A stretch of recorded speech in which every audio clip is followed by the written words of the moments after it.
Hello, and good evening. My name is the Ginger Jack, and tonight I'm going to tell you an alleged true Wendigo encounter. It was my friend Kata's birthday party about a month ago, and I must say it was pretty fun. My three friends, Enrique, Cody, Ian, and I went over to his party. We went there on a Friday and stayed over for the night. We played video games, ate cake, and best of all, drank a crap ton of soda. This fun ensued until about 3 o'clock in the morning, when his dad finally told us to lie down and fall asleep. We did the first thing, but not the second. We got some sleeping bags out and just talked for an hour or so. We joked around, talked about some stuff, and then the topic of the Wendigo came up. The Wendigo is a cannibal demon of Native American mythology that I wrote a short scary story about in my creative writing class when I was in school. I let my friends read the story the day before, and they said it was scary, but I figured they were more scared by the picture on the cover page than the actual story.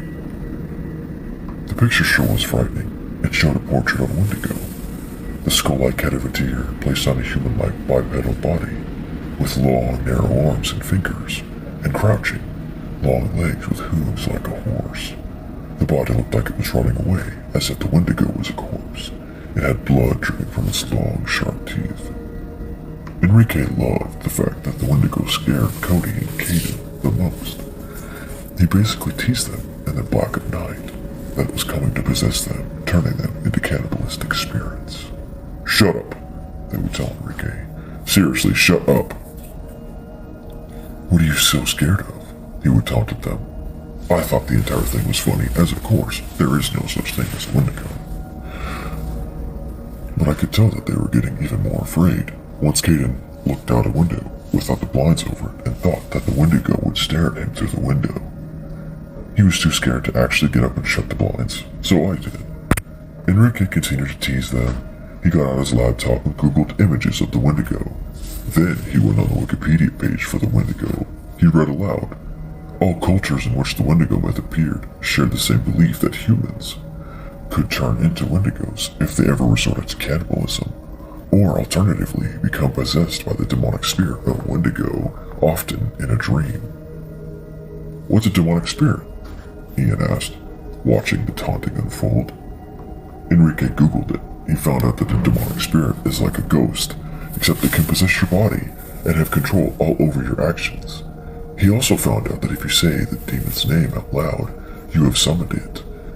You have made it its duty to possess you. "Well, if that's true," Enrique said, "Wendigo, Wendigo, Wendigo, Wendigo, Wendigo. Come get me, Wendigo." "Enrique, shut up," Cody and Caden said, both of them on the verge of throwing something at his face. I interjected, "You guys, the Wendigo is fake. Now shut up and go to sleep." "Whatever, I'm tired anyway," Enrique said as he yawned, and we fell asleep. The next morning I woke up and went to the bathroom. Nobody was up yet. I decided I would eat some cake from yesterday for breakfast.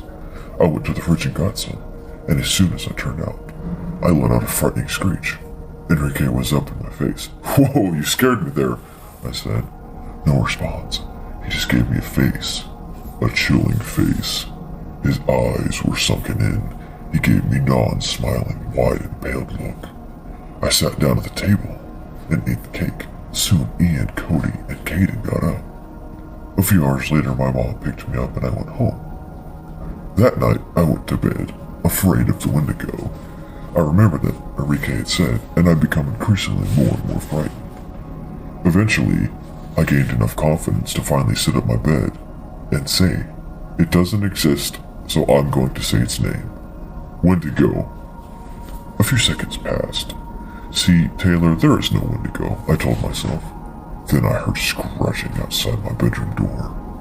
It started out barely audible before it became louder and louder and louder. Oh God, what have I done? The scratching noise was so loud, I thought that I was going to break down my door, whatever it was. Finally, I get out of my bed and approach my door, and as I start walking towards it, the scratching got louder and louder and louder. my hand inches away from the knob, was hesitant to open the door. From the time my hand was inches away to when I finally opened the door, it felt like an eternity. I twisted the knob slowly and slammed the door open. I didn't see anything. I heard a barking noise, and I looked out and saw my bulldog, Fat Chops. Relieved, I let my dog into the room. On Monday, I returned to school. My school is a charter school that has a dress code. On that particular day, I received a detention for forgetting to wear my belt. The next day, I had soccer practice, so I knew I had to serve it that day. The day went on normally, but at 3 o'clock, I go to Miss Foster's room to serve my detention. I was the only one in the room with her. After a few minutes, she told me that she had to go somewhere really quick. Okay, I said. About 1 minute later, I saw Enrique outside the door and he came in. What's up? I said, glad he was there. He looked up at me with the same pale face he'd given me earlier, with his sunken-in eyes and neutral expression. Are you okay, dude? I said. No response. Hello?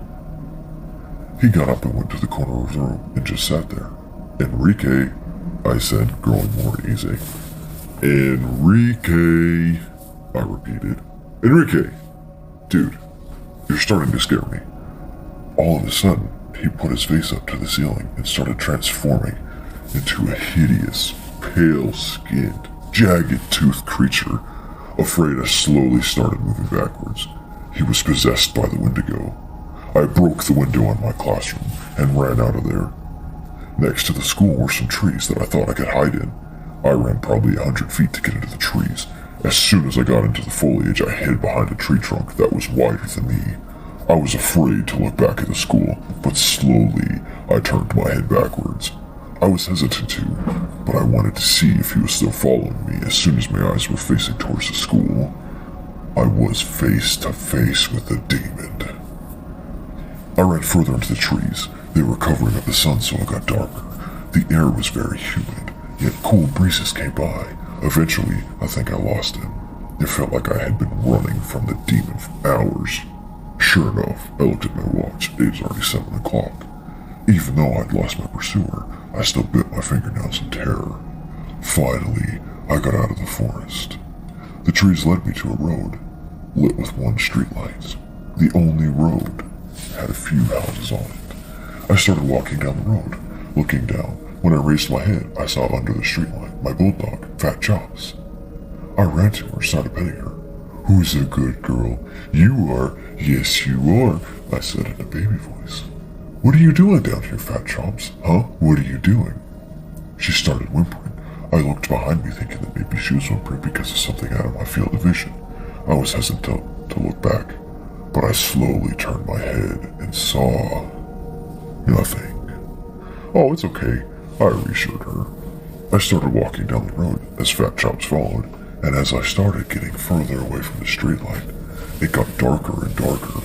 Eventually, I saw another streetlight. Still, I kept on walking and saw another light further down. Finally, I passed about 5 of these posts. Underneath the light, I'd look at the time on my watch, and it was 9 o'clock. I had been on that road for 2 hours. I started running in a hurry.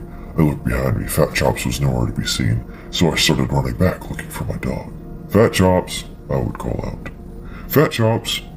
As I went under a streetlight, I looked at my watch. It was 12 o'clock. That seemingly short period of time was 3 hours. I went up to the light pole and saw a missing poster from me. Past the streetlights, I looked at the house in front of it. It was exactly like the houses I saw before. Dazed, I started running as fast as I could. I got to the next streetlight, checked the time, and saw it was the morning. Even though I felt like 5 seconds had passed, I ran further and further, and eventually the streetlights came closer and closer together. I looked at my watch. Each minute passed in a fraction of a second. My clock read 3 o'clock a.m. I'd stopped. It was the devil's hour. Suddenly, I tripped on something, and I fell in the street. As I regained my footing, I looked down on the street and saw very, very tall legs. I looked up and saw it connected to a skeleton body with long arms and slender fingers, and the top of that body, the skull-like head of a deer. Come here, it said, raspy, devilish voice. My body froze, and it started coming closer and closer. It was right in my face, and then I regained my muscle movement. I fell back into the pavement, closed my eyes, and just hoped I would make it out alive. As soon as I opened them, it was morning. I walked back to my house. My mom sure was happy to see me. "Taylor, we missed you so much." "Where have you been?" she said. As I walked in, it was hard to tell her the story about what happened, so I didn't. "Do you know where Enrique is?" "He missing too," she told me. I simply nodded. "They never found Enrique. Nobody knows what happened to him. But I do. The Wendigo hasn't quit either. At night, I constantly hear whispering in my ear. The window gets knocked on. I have nightmares about it, but before it can possess me in my dreams, I always wake up. I always fight for my body. Well, I'm not going to fight for it tonight. I'm done dealing with the Wendigo." Thank you for listening. As always, if you feel I deserve it, please consider subscribing to the channel. Leave a like. Leave a comment. Have you or anyone you know ever had an encounter such as this? If you have your own content you'd like to submit, you can submit it to the.ginger.yak007@gmail.com. And as always, my friends, stay spooky.